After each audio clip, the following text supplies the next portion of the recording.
Bebsie, let's move on to the Monday Nighter, the final game on the card. Buffalo Bills at Tennessee Titans. This pops off at 8:15 p.m. Eastern. Thank you guys for holding the fort there where I had a quick little family emergency I had to take care of. Bills 4-1, 2-0 on the road. Tennessee Titans 3-2, 1-1 at home. Nissan Stadium in Nashville, Tennessee. Sammy Culmer says the Titans here. And Randy Brand says Wagner must. Bills coming in off a dominant 38-20 win at Kansas City. Josh Allen, 15-26, 315 yards. Also ran 11 times for 59 yards. He looked so absolutely in control. Dawson Knox, 3 catches for 117 yards. They were big catches. Stephon Diggs, 2 for 69. Emmanuel Sanders, 3 for 54 and 2 touchdowns. They got 2 sacks, 8 quarterback hits, and only Matt Milano is injured right now. This is the scariest team in the NFL here in week 6. So they have to be the scariest team in the NFL in week 19 and week 20. But right now, there's no question about it.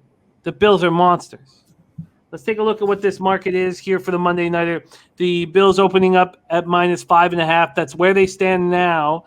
But there has been an 11-cent move at Pinnacle at the 5.5. This total's gone from 54 to 54.5 at Sports Interaction and 53.5 at Bet Online. Let's take a look at the money. We have 6,960 tickets in. Sports Insight says 85% confidence that the Bills will go to 6. 85% of the tickets on the Bills, 93% of cash. 53% of tickets on the under, 81% of cash. Titans come in off an easy 37-19 win at Jacksonville. But they didn't look very good doing it. A.J. Brown back, still missing Julio Jones. Tannehill 14-22 for 197 yards, 1 touchdown. I say they didn't look very good doing it just because they only forced the Jaguars to punt twice. Marcus Johnson was the leading receiver, 3 catches for 52 yards. Derrick Henry, 29 carries for 130 yards. Now is 640 yards on the ground through 5 games. He ended the streak of 3 consecutive road games with at least 150 yards rushing, but he became the 3rd Titans-Oilers player in history to top 60 rushing touchdowns, just 13 behind Hall of Famer Earl Campbell. Kevin Byard, all over the field, 10 tackles, 2 passes deflected, 1 interception, 1 fumble return for a TD. Harold Landry, 7 tackles, 2 sacks, 3 quarterback hits. David Long, 12 tackles, 1 for a loss. But the defense did not look very good. So I almost didn't want to even mention these guys. The defense as a whole allowed 454 yards, forced 2 punts. Cornerback Christian Fulton, hamstring. Linebacker Rashawn Evans, quadricep. Roger Saffold, shoulder. Linebacker Monty Rice, groin. All left the game. All listed as questionable this week. And then Ty Sambrailo retired. Brett Kern moved to the COVID list. He had been out previous 2 games with a groin injury. Julio Jones and Bud Dupree were inactive last week. Are listed as questionable this week. Bebsie, the Monday Nighter, Bills, Titans, take it away. I'm going Bills first half and full game here. I'm surprised this line is so low right now, even though it's being played in Tennessee. And this is not a recency bias. Week after week, I talk about how good this Bills team is, and they're so good. They have such a deep defense right now. They have excellent coaching. Their offense is firing. Even though they have such a soft run game, Moss and Singletary do not give me any confidence, but the big QB does. Josh Allen looks fantastic. That offense is rolling. I don't know how Tennessee can even slow that offense down. And, we're going to see a million clips this week of Henry throwing Josh Norman like he did last year. But Josh Norman's gone, and this Bills team is just fantastic right now. So first half, full game.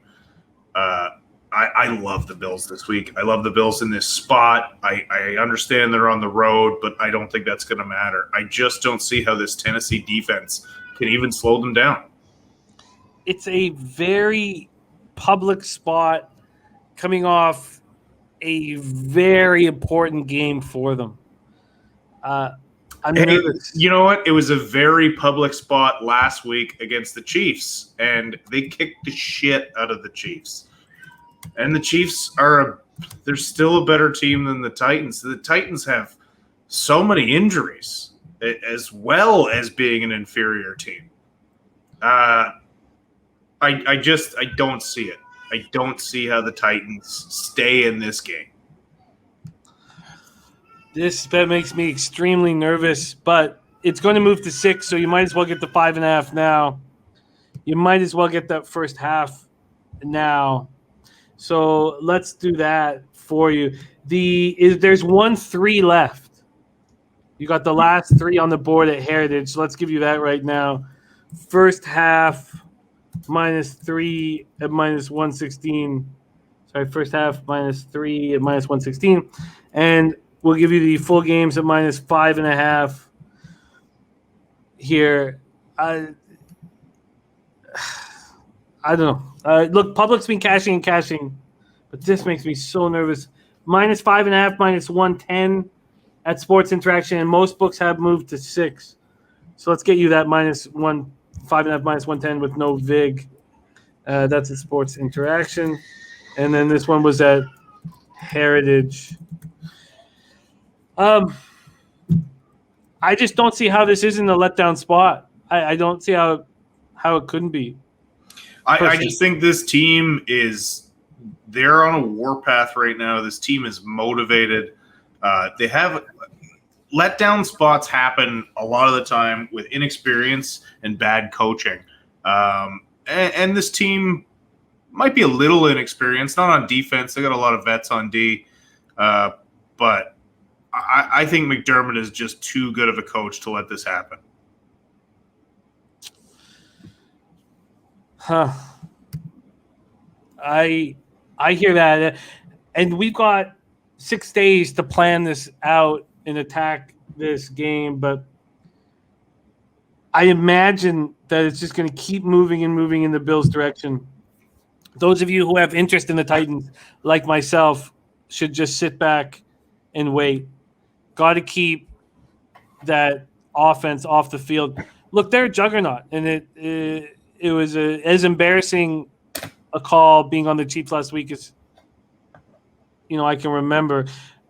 Again, 84% of the tickets, 93% of cash on the Bills. So it's not a situation where you have 90% of tickets, but just 75% of the cash. I'd be curious to see if that ever comes to fruition. And then 53% of tickets, 81% of cash on the under. Bebsie, this total here, and we know there's one plan for Tennessee, and that's the run. At 54, if you had a free bet, $500 bet, would you go over or under? At 54, here's the problem is Tennessee run is the strategy. And they even do that when they get behind because it's still their best option. But again, this Bills team is too talented to do that. So they're going to have to start airing it out at some point, which does favor the over. But if you're still out Juju, if you're still out Julio, and you're still out A.J. Brown, then you really have one weapon. And the Bills are too good of a team to let that one weapon tear them up, especially if they get to a point where they're playing from behind. So free play, I honestly think I would take the under. This is a very tricky week. Those of you in your survivor pools, like myself, it's a very tough week as well. I've done almost nothing. And, after dominating the first 2 weeks and getting hurt the last 3 weeks, and now starting my first show in the red of the year, I can understand why I've done it. I will be making moves. We will have a big show on Sunday that Bebsie will be on as well, and I will be making moves throughout the week.